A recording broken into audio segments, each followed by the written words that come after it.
Welcome to this video of another set of 10 CWI Part A questions. These are random questions with explanations provided that will guide you in your preparation for the CWI exam. So let's not waste any of your time and go into the video. Which of the following is considered to be part of the welding inspector's responsibility to the public? Letter A. Undertaking only those assignments for which the inspector is qualified. Letter B. Making public statements as to the quality of a weldment. Letter C. Signing for all inspections on the job.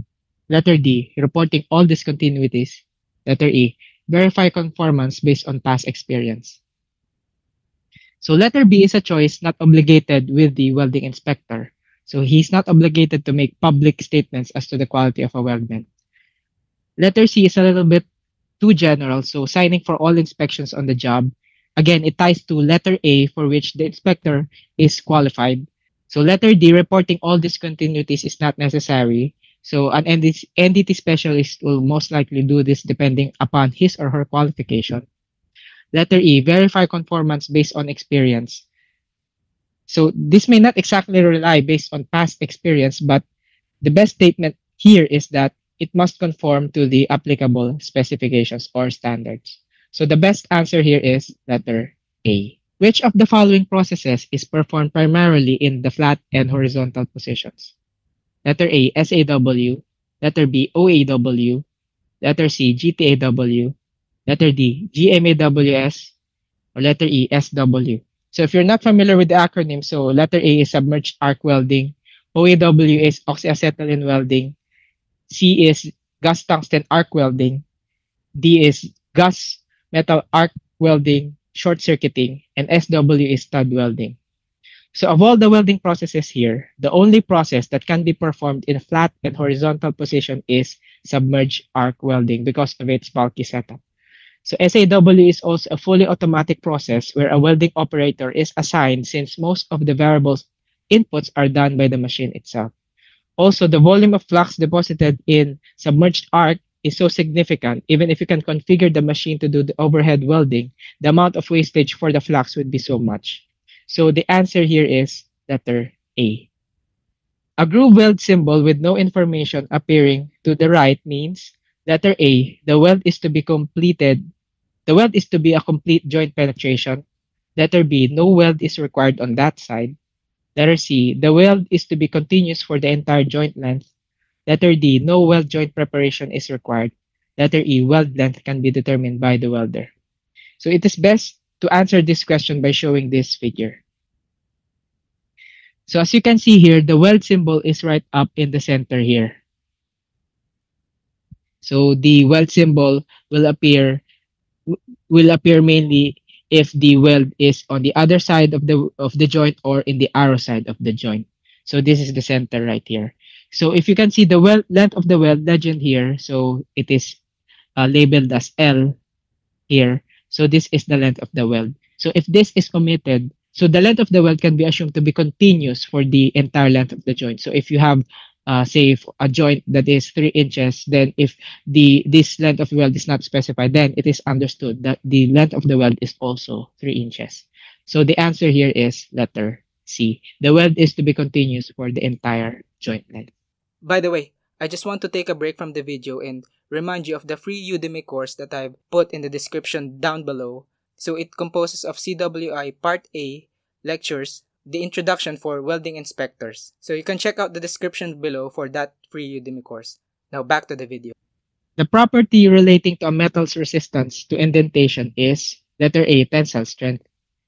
Letter B, ductility. Letter C, hardness.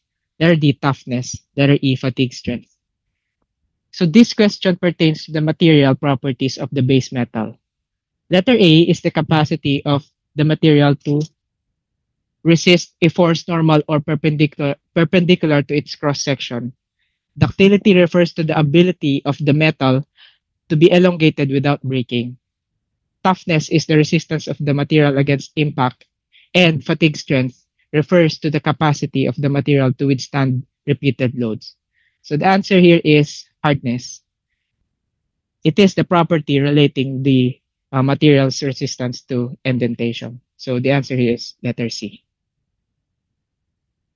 LT is the abbreviation for A. Leak testing, B. Liquid penetrant testing, C. Liquid test inspection, letter D. Lithium testing, letter E. Lender test method.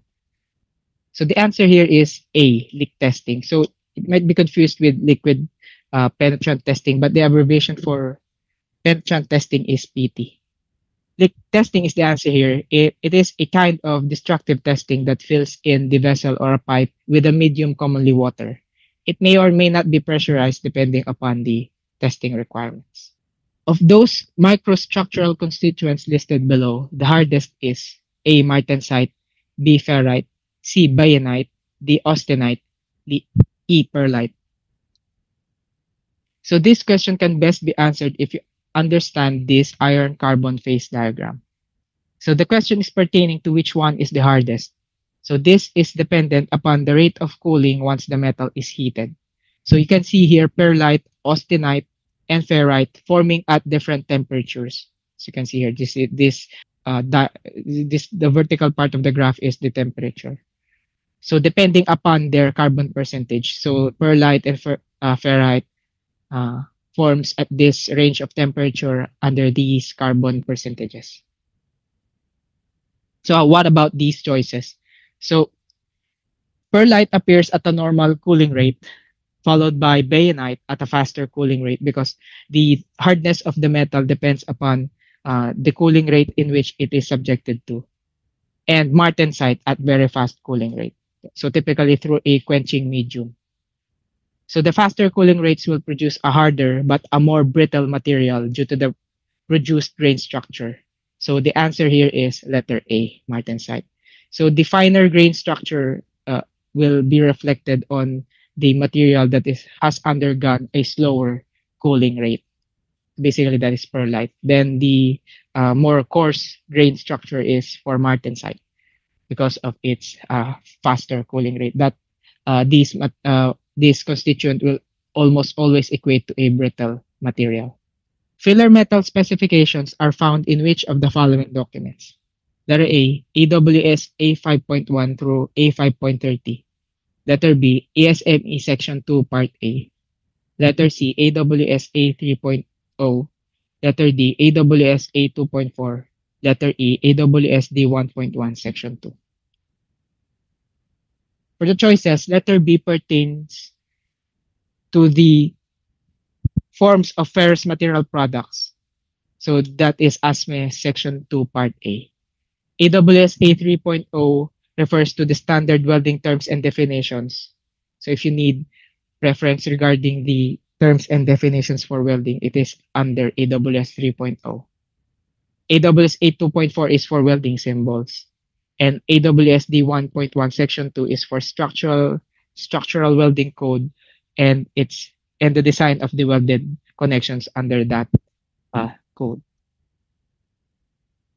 So the filler metal specifications are found in letter A, A5.1 to A5.30. The flux covering on an SMAW electrode produces which of the following? Letter A, gas shielding. Letter B, arc stabilization. Letter C, alloying. Letter D, deoxidation. Letter E, all of the above. The answer here is letter E, all of the above. So the flux covering on the stick welding electrode provides each of these characteristics. So the flux covering provides shielding, which prevents hydrogen from penetrating the molten weld puddle, basically preventing moisture to be captured in the molten weld pool. Arc stabilization, which maintains the arc. Alloying provides different elements in the weld metal, thus providing strength and additional material properties to its betterment. And the oxidation removes impurities, thus improving its slag characteristics. So the answer here is letter E. The tensile test can be used to provide values for each of the following. Letter A, yield point. Letter B, ultimate tensile strength. Letter C, modulus of elasticity. Letter D, elastic limit. Letter E, all of the above. So this question can be best explained through a diagram right here. So as you can see here, the Young's modulus or the modulus of elasticity can be found here. The part wherein the stress and strain are still linear right here. Basically, the rise and run are in proportion to each other. And then as it reaches a point of somewhere below here, it is the elastic limit below the yield strength.